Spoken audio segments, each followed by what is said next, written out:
Hello दोस्तों, welcome to the channel. आज बात करेंगे एमिली डिकिंसन जी के बारे में। बहुत ही पॉपुलर अमेरिकन पोएट जो कि अनफॉर्चुनेटली अपने लाइफ टाइम में इतनी पॉपुलर नहीं थी जितनी कि आज है।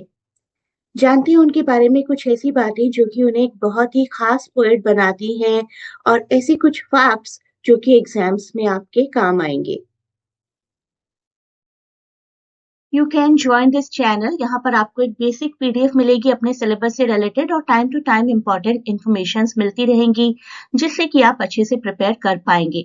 चैनल का लिंक मैं आपको डिस्क्रिप्शन में भी प्रोवाइड कर दूंगी।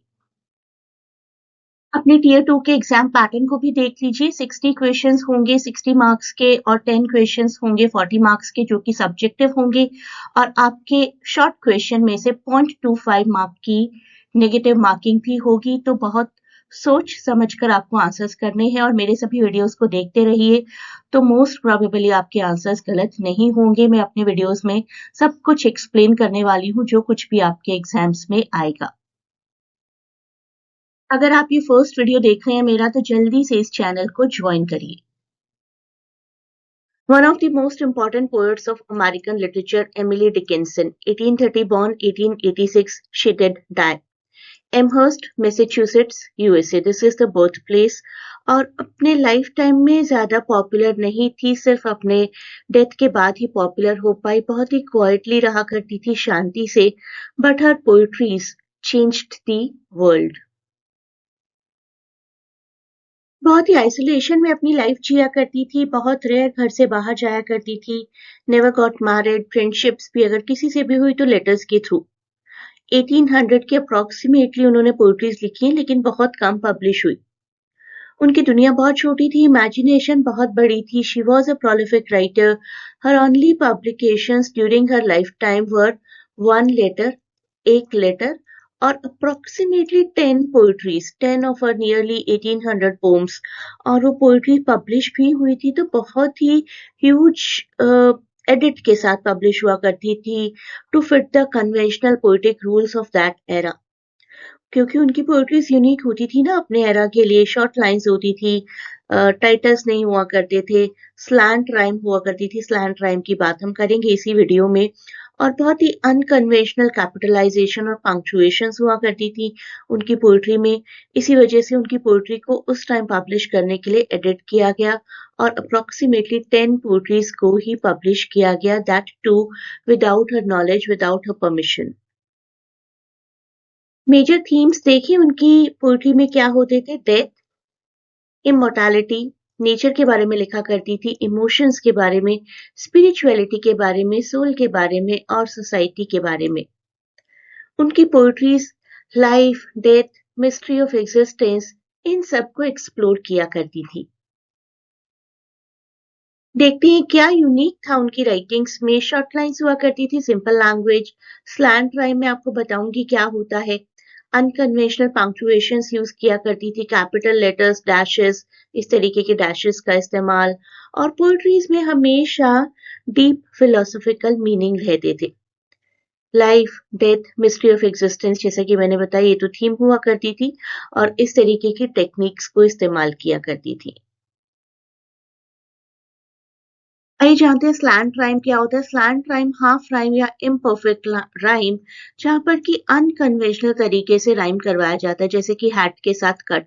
अगर हैट के साथ फैट होता तो ज्यादा मैच होता, स्लैंट राइम नहीं होता। ईडन के साथ डॉन, हैट के साथ बैड, क्रेट के साथ ब्रेड, और क्रिएटेड के साथ रेबेड। बहुत ही हल्का फुल्का मैच करता है साउंड। एमिली डिकिंसन जी की एक पोएट्री देखते हैं। A narrow fellow in the grass occasionally rides. You may have met him, did you not? His notice sudden is. देखिए rides के साथ is को राइम करवाया गया है, और सिर्फ फाइनल कॉन्सोनेंट राइम कर रहा है। सीन ऑन, सिर्फ फाइनल कॉन्सोनेंट राइम कर रहा है। थोड़े से और लॉजिक्स देखते हैं कि why do we call it a slant rhyme। देखिए राइट्स के साथ अगर साइड्स होता या हाइड होता तो ये परफेक्ट राइम होता। अभी हमारा परफेक्शन यहाँ पर नहीं है, सिर्फ लास्ट कॉन्सोनेंट मैच कर रहा है, तो राइम बहुत पार्शियल है, स्लैंट राइम। ऐसे ही सीन के साथ ऑन, सीन के साथ अगर ग्रीन होता, क्वीन होता तो मैच करता, लेकिन सिर्फ ऑन है। यहाँ पर फाइनल कॉन्सोनेंट साउंड यहाँ पर कॉमन है, तो hence it is partial not complete and a slant rhyme. एक और पोएट्री में देखिए, not any higher stands in grave, this is the poetry. Queen और afternoon, सिर्फ न ये मैच कर रहा है, तो we will call it slant rhyme. अब हम जानेंगे इनकी 3 मेजर पोएट्रीज के बारे में. Because I could not stop for death, Hope is the thing with feathers, and I am nobody, who are you? Published 1890, 91 and 91 respectively, and composed 1863, 61 and 61 respectively. पहले देखते हैं Because I could not stop for death. Central idea है, death को दिखाया गया कि death बहुत polite है. आपके सामने जब आएगी तो you will feel very calm and cool, horror feel नहीं होगा. डेथ ही तो है जो आपकी लाइफ में इमॉर्टैलिटी लेकर आएगी. फेमस लाइन देखिए, because I could not stop for death he kindly stop for me. की मैसेज क्या है इस पोएट्री का कि लाइफ तो इटर्नल नहीं है. इटर्नल क्या है आपकी लाइफ में? डेथ. तो डेथ जब आती है तो डेथ अपने आप में एक जर्नी है, आपकी लाइफ का अंत नहीं है. Death is not the end but a quite ride into eternity. आप हमेशा के लिए डेथ से मिलेंगे तो डेथ के होकर रह जाएंगे. डेथ ही है जो आपकी लाइफ में इटर्निटी लेकर आएगी, ना कि आपकी लाइफ. लाइफ खत्म हो जाएगी, डेथ हमेशा के लिए रहेगी. Next, hope is the thing with feathers. काफी खूबसूरत पोएट्री है. होप को डिस्क्राइब किया गया एक उड़ते पंछी की तरह जो कि ह्यूमन सोल का एक हिस्सा है. होप कभी डिसअपियर नहीं होती, even in hardships and storm. जब कभी कोई तकलीफ आती है लाइफ में तो हम हमेशा सोचते हैं ना कोई बात नहीं, टुमारो विल बी बेटर. तो वो जो होप है ना कि सब कुछ ठीक हो जाएगा एक दिन, वो होप आपको जीने की एक इच्छा देती है, विल पावर देती है, एक बर्ड की तरह होती है. Hope is the thing with feathers that perches in the soul. तो होप हमारी इनर स्ट्रेंथ है, हमें बहुत स्ट्रेंथ प्रोवाइड करती है, पावर प्रोवाइड करती है, हमेशा हमारी बॉडी के अंदर, हमारी सोल के अंदर रहती है, specifically during the difficult times. कुछ डार्क चल रहा है हमारी लाइफ में, कुछ बहुत ही खराब चल रहा है, लेकिन होप अगर हमारे अंदर है तो we will be able to cope with everything. हर चीज से लड़ पाएंगे. कहते हैं ना, उम्मीद पर दुनिया कायम है. Next, I am nobody, who are you. Central idea है कि ये पोएट्री क्रिटिसाइज करिए फेम को और पब्लिक आइडेंटिटी को सोसाइटी में, कि ठीक है आप हो बहुत कुछ, I don't care about it. मुझे अपनी इंडिविजुअलिटी, अपनी प्रिवेसी, अपना जॉय ऑफ बीइंग अननोन बहुत प्यारा है. I am nobody, who are you. Are you nobody too. तो ट्रू फ्रीडम कहां पर है? जब आप वैसे हैं जैसे आप हैं, not in seeking fame and popularity. Sometimes being nobody is the greatest way to be free. है ना? आप अगर घर से बाहर निकले और आपके पीछे पीछे बहुत सारे फोटोग्राफर्स घूम रहे हैं and you're not being able to take a small walk, तो शायद आपकी लाइफ में वो खुशी नहीं है कि आप घर से निकलें, आराम से एक डिसेंट सी वॉक करें, गाने सुने और वापस आ जाएं. राइट? जो करना चाहते हैं वो करें.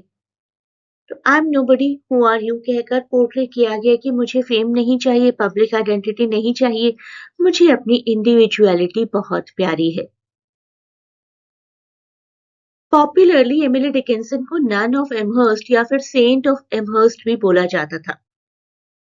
पहली चीज, वो एमहर्स्ट से बिलोंग करती थी, the first reason.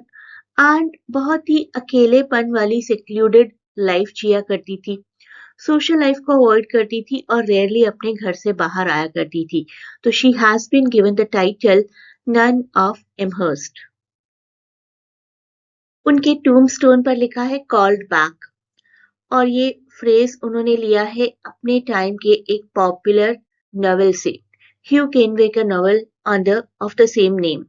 Called back refer to the final words of American poet Emily Dickinson, जो लास्ट लेटर 1886 में ही उन्होंने अपने काजिन्स को लिखा था, और वही इंस्क्राइब किया गया उनके टूम्बस्टोन पर जो कि एमहर्स्ट में है, Amherst Massachusetts. And the phrase was inspired by a popular 1884 novel of the same name by Hugh Conway, जो कि डिकिंसन को अच्छी लगा करती थी, वो एडमायर किया करती थी, उन्हें वो हॉन्टिंग स्टोरी लगा करती थी. In November 1885, she was confined to her bed for a few months, but managed to send a final burst of letters. What is thought to be her last letter was sent to her cousins Louis and Francis. उन्होंने अपने cousin Louis और Francis को letter भेजा था और उस letter में ही simply लिखा गया था little cousins called back Emily. तो डिकिंसन जी के बारे में हमने काफी कुछ कवर किया. ये 3 पोएट्रीज कवर की. उनकी सभी पोएट्रीज में काफी फिलोसॉफिकल आइडियाज होते हैं, सिंपल लैंग्वेज होती है, कॉम्प्लेक्स मीनिंग्स होते हैं, इनर लाइफ पर फोकस करती है, ना कि आउटर वर्ल्ड पर. इस फिल्म का आंसर मुझे कमेंट्स में बताइए. According to Dickinson, hope is the thing with feathers, a soul, wings or a heart. Next question देखिए. What sort of rhyming device does Dickinson often employ? Slant rhyme, ABA rhyme, she does not rhyme और straight rhyme. अगर आप अपने tier 2 exam के लिए live preparation चाहते हैं तो you can contact on the link given in description. मैं आपको लिंक प्रोवाइड कर दूंगी जहां से आप इंक्वायरी कर सकते हैं क्लासेस के बारे में. A great good luck for your preparation.